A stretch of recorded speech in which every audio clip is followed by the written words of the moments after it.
This is the third section of my conversation with Professor Frank Schulze-Engler about Tara June Winch's The Yield. In it, you can hear Frank's recommendations for similar and related books. Please do let us know in the comments if you've read any of these, or if you have further recommendations of your own.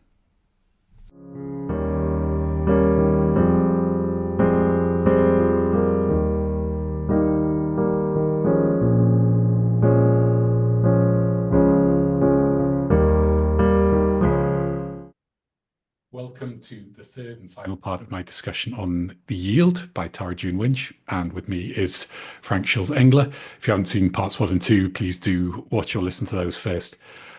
So at the end of part 2, Frank, you mentioned another book that might be of interest. Let's have your recommendations then. Anything you think would be interesting to people who read and enjoy this book, or, are interested in some of the issues we've talked about?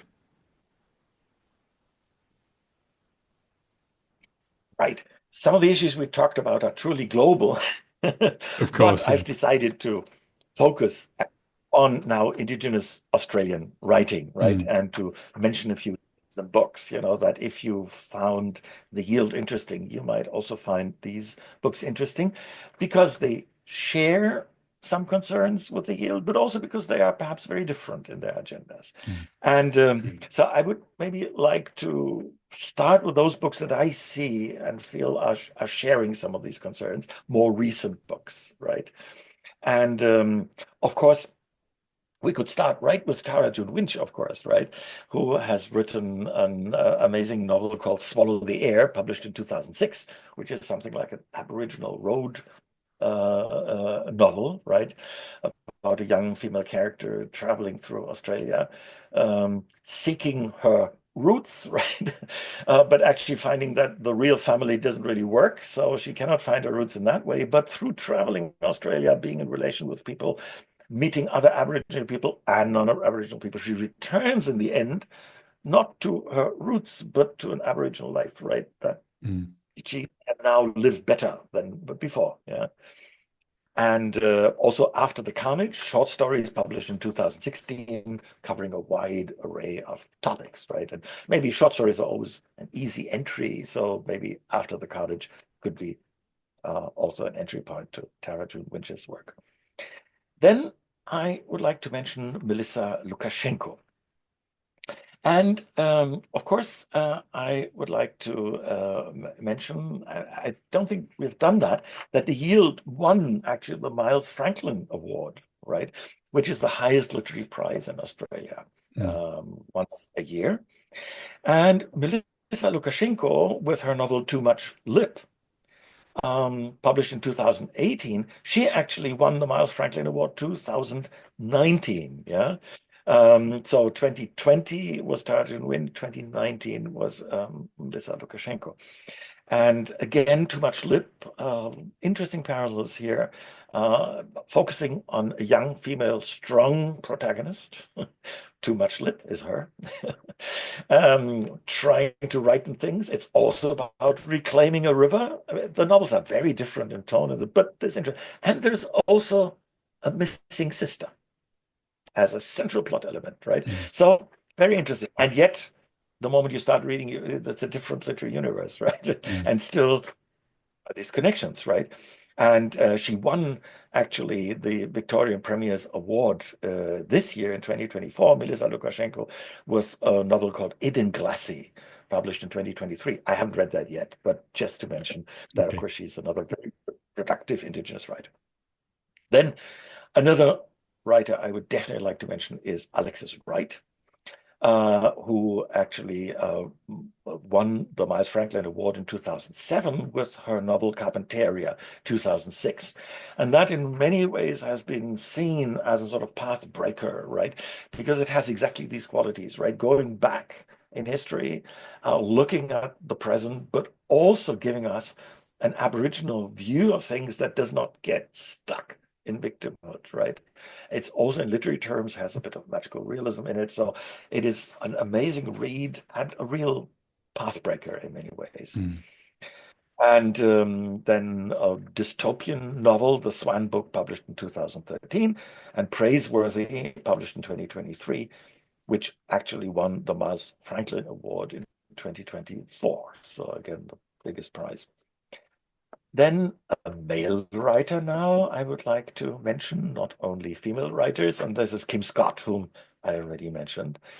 And I would like to begin with his novel Benang from the Heart, published in 1999, again, winner of the Miles Franklin 2000. An amazing story also of a character who is sort of in between, half Aboriginal, half white, part of an eugenic experiment, right? Put in place actually by one of the protectors, or the protector of Aborigines, as people were called in the 19th and far into the 20th century. And this is how this character manages to find his own aboriginality. And just to show how original this is, he becomes so light that he has to be tied down on his foot, right? Otherwise he would blow away. And there's a scene where stories are told and he begins to feel part of Aboriginal culture, but he's actually hovering in the smoke over the fire, tied down by a rope, right? And that gives you an indication of the enormous imaginative quality of Kim Scott's work, right? But in many ways, it ties in with many of the concerns we've talked about in the previous two parts, right? And then That Dead Man Dance, I've already talked about, published in 2010. Also won the Miles Franklin in 2011. This early contact scenario, all set in the 19th century, early 19th century to mid 19th century about. And then Taboo. And that's another novel published in 2017, won the Miles Franklin again. So he won it 3 times, quite a writer, in 2018. And Taboo is a story about, yes, a massacre, right? So again, it's the taboo in Australian society, Aboriginal people killed en masse. But it's also the taboo of a family violence committed within the Aboriginal community, and trying to find out, it's a question of rape and abuse. And all of these things come together with a party of Aboriginals traveling to a place where a monument is to be put up to this massacre, right? And they're invited. And on the journey there, and while they're there, amazing things happen also within this indigenous community. So it breaks up totally this us and them thing. People on the so-called white side get a new idea of what their history and their ancestors were up to, right? Indigenous people, of course, have to face their own liabilities and complicitness, right? For example, remaining silent about violence, particularly sexual violence. So very challenging and amazing book. Then 3 older writers I would like to mention. And now I'd like to go right back to the beginning. The earliest, perhaps, or one of the earliest Aboriginal writers, Madruru Narogin. And he has written, shelves full of books. And there was a big scandal about him because possibly he wasn't actually an Aboriginal, but had a Black American father, right? But in any case, he started writing in the 1950s, 60s, right, when there was no Aboriginal writing. So in the 21st centuries, you could say, oh, you're cashing in. Aboriginal writing is hip and in, and you try to be Aboriginal so you can sell your books better. That is not an argument for the 1960s. There was no hipness there at all. He was an abo. Can these people write? This was the sort of thing he had to come up against. So whatever this contested history is, whether he's by blood an Aboriginal or not, Aboriginal literature, in a sense, would be so much poorer without his writings. And maybe I'd recommend a volume of essays called Us Mob, History, Culture, Struggle, An Introduction to Indigenous Australia, essays published in 1995. That could be a good introduction. And 2 last recommendations, 2 books that in a sense speak to each other, again by 2 female writers this time. And the first one is Sally Morgan's My Place, 1987. A very famous book.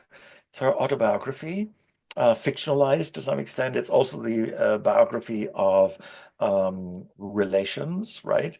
Her mother, her grandmother, her uncle. And it is a story literally of my place, finding her place, that is growing up as Indians, because again, shame. The family was ashamed of owning up to being Aboriginal. They were mixed blood, right?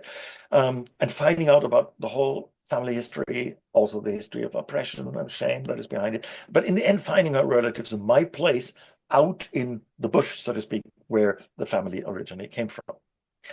And the second book is, in a sense, a counterposition to that and is written by Larissa Behrendt. It's a book called Home. It's a novel, right, published in 2009. Larissa Behrendt, a very famous civil rights activist, also a High Court judge, Aboriginal High Court judge. So somebody who's very much involved on the Aboriginal side in contemporary Australian life. And she wrote that book as a tribute to the stolen generations, but actually giving all of these people a story. So it is not about finding home in the bush, although this is what happens literally. I mean, they all come back and, try to find where the story started. But in Sally Morgan, more or less, this is where the story ends. I mean, we know from the biography of Sally Morgan that she continued to live in Fremantle as a middle-class writer, right? She didn't go to Bush, right? And Larissa Behrendt has a character, her main young protagonist is a young lawyer, a civil rights lawyer, right, in Melbourne.